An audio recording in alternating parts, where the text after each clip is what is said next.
So now let's begin our assembly of our block 5.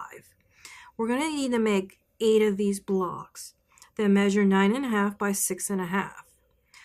What you'll need is 2 of your pinwheel units and 1 of your 3.5-inch square and 2 of your 2 by 9.5-inch rectangles. To start off the assembly, what we're going to do is we're going to put the long rectangles out of the way. And we're going to take our pinwheel units and we're going to place them on either side of the 3.5-inch square. We're going to lay them exactly like this. And then we're going to flip our pinwheel unit on our one side over on top of our square. And we are going to then sew a 1/4 inch seam allowance. And we're going to press towards the center solid white unit. And then you're going to repeat on the opposite side the same way. When we come back, I'll show you how to finish up the unit.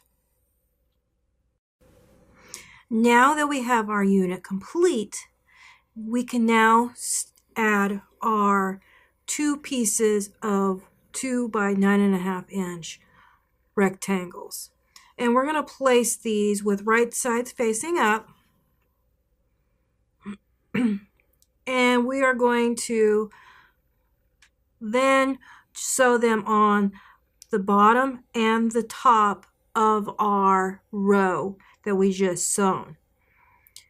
And you're going to then press them all towards the up on the unit. So when you get done sewing them, you're going to press them the bottom towards the center and the top towards the top.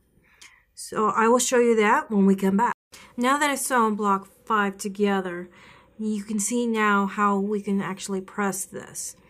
We're going to press your bottom towards the center, and your top is going to just go the same way, and it's going to flow over. So this is how your block 5 will look, and it will measure 9.5 by 6.5 unfinished.